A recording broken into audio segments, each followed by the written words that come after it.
రాబోయే రోజుల్లో స్థానిక సంస్థల ఎన్నికలు కూడా సిద్ధమవుతూ ఉన్నాం. ఈ కోణం నుంచి మనం చూసినప్పుడు ప్రతి ఒక్కరికి ఒక అవకాశం కల్పించే విధంగా, ఎక్కడైతే స్థానికంగా నాయకత్వం ఉందో ఆ నాయకత్వాన్ని బలోపేతం చేసే విధంగా ఇక్కడ ఒక మాట మాత్రం నేను మీ దృష్టికి తీసుకొస్తున్నాను. ఎందుకంటే ఉదయం నుంచి చాలామంది నన్ను ఫోన్లు చేసి అడిగారు, ఒక పత్రికా వార్తలు వచ్చినాయని.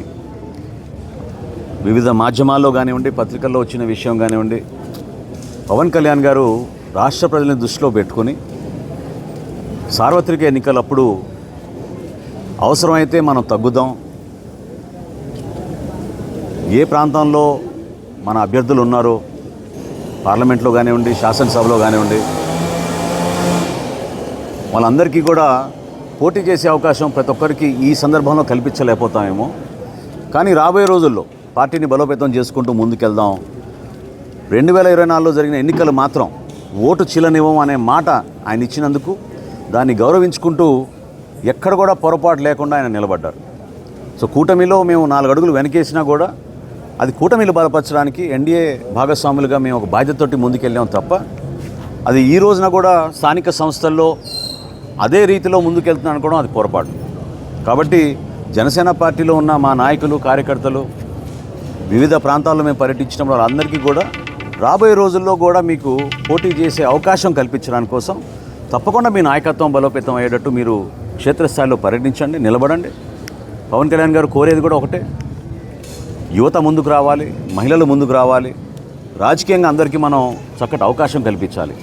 అటువంటి అద్భుతమైన ఒక వేదిక కష్టపడి జనసేన పార్టీ నిర్మాణం చేసినప్పటి నుంచి కూడా ప్రజల పక్షాన్ని నిలబడి పోరాటం చేస్తూనే ఉన్నారు.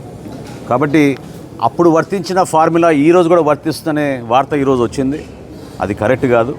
మొన్ననే మాకు ఎన్డీఏ సమన్వయం చేసుకుంటూ మీటింగ్ చేసుకున్నాం.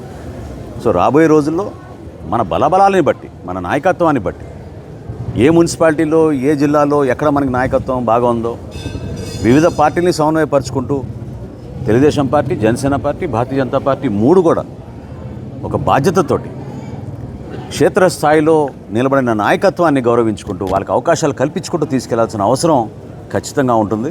కాబట్టి సార్వత్రిక ఎన్నికల్లో జరిగిన సందర్భం, ఆ సమయం, ఆ రోజు మా పార్టీ అధ్యక్షులు పవన్ కళ్యాణ్ గారు తీసుకున్న నిర్ణయం రాష్ట్ర శ్రేయస్సు దృష్టిలో పెట్టుకుని, ప్రజల గురించి దృష్టిలో పెట్టుకుని, జగన్మోహన్ రెడ్డికి ప్రభుత్వాన్ని మనం వ్యతిరేకించాలంటే ఓటు చీలనివ్వకూడదనే ఆలోచనతో ఆయన తీసుకున్న నిర్ణయం అది ఆ రోజున. ఈ రోజున తప్పకుండా క్షేత్రస్థాయిలో మనం పర్యటిస్తున్నప్పుడు జనసేన పార్టీ నాయకుల, కార్యకర్తల ఆవేదనలు, వివిధ పార్టీల ఆవేదన కూడా మనం అర్థం చేసుకుని మన బలాబలా మనం చెక్ చేసుకొని ప్రొఫెషనల్ రీతిలో నాయకత్వాన్ని పెంచుకునే విధంగా, ప్రజలకి మరింత చొరవగా మనం పనిచేసుకునే విధంగా, అభివృద్ధి కార్యక్రమాలు ఎక్కడ కూడా వెనకడుగు వేయకుండా స్పెషల్ ఫండ్స్ కూడా క్రియేట్ చేస్తామని మన ముఖ్యమంత్రి గారు చెప్పారు. ప్రతి నియోజకవర్గంలో, ప్రతి మున్సిపాలిటీలో కూడా వీటన్నిటిని మనం బేస్ చేసుకుని రాబోయే రోజుల్లో ఎన్నికలకు సిద్ధమయ్యే విధంగా మనందరం కూడా మన పార్టీ అధ్యక్షులు పవన్ కళ్యాణ్ గారు చెప్పినట్టుగా అదేవిధంగా అక్కడ తెలుగుదేశం పార్టీ అధ్యక్షుడు చంద్రబాబు నాయుడు గారు, భారతీయ జనతా పార్టీ నుంచి నరేంద్ర మోడీ గారు ఇచ్చిన సూచనలతోటి రాష్ట్రాన్ని మరింత అభివృద్ధి చేసుకుంటూ ముందుకెళ్దామని ఈ సందర్భంగా తెలుపుకున్నాను. ఈ రోజు వరకు అటువంటి ఆలోచన ఇంకా రాలేదండి. ఎందుకంటే మొన్ననే మా మొదటి ఎన్డీఏ సమావేశం జరిగింది. 3 పార్టీలని సమన్వయపరచుకోవాలి. చిన్న గ్యాప్స్ ఎక్కడ ఉంటే క్షేత్రస్థాయిలో వాటిని మనం సర్దిద్దుకోవాలి. నాయకత్వాన్ని పెంచే విధంగా పర్టికులర్గా యువతకు, మహిళలకు మనం ప్రాధాన్యత ఇచ్చుకుంటూ క్షేత్రస్థాయిలో కష్టపడి పనిచేసిన కార్యకర్తగా గౌరవం వచ్చే విధంగా 100% పార్టీలు బాధ్యత అది నిలబెట్టుకోవాలి. వాళ్ళకి ఆ విధమైన భరోసా కూడా కల్పించాలి. కాబట్టి రాబోయే రోజుల్లో తప్పకుండా ఒక ప్రొఫెషనల్ విధానంలో క్షేత్రస్థాయిలో పనిచేసిన మన కార్యకర్తల, నాయకుల్ని గుర్తించి ప్రతి జిల్లాలో కూడా కమిటీలు వేసుకుంటున్నాం, సమన్వయపరుచుకుంటూ. ప్రతి పార్లమెంట్కి ఒక కమిటీ వేస్తున్నాం. ఆ సమన్వయపరుచుకున్న తర్వాత ఆ వివరాలు బేస్ చేసుకుని ఎవరికి ఎటువంటి పరిస్థితుల్లో మనం ఎవరికి సీట్లు ఇవ్వగలుగుతాం, ఏం చేద్దాం, సెలక్షన్ ఎట్లా ఉంటుందని దానిపైన మేము చర్చించుకుంటాం.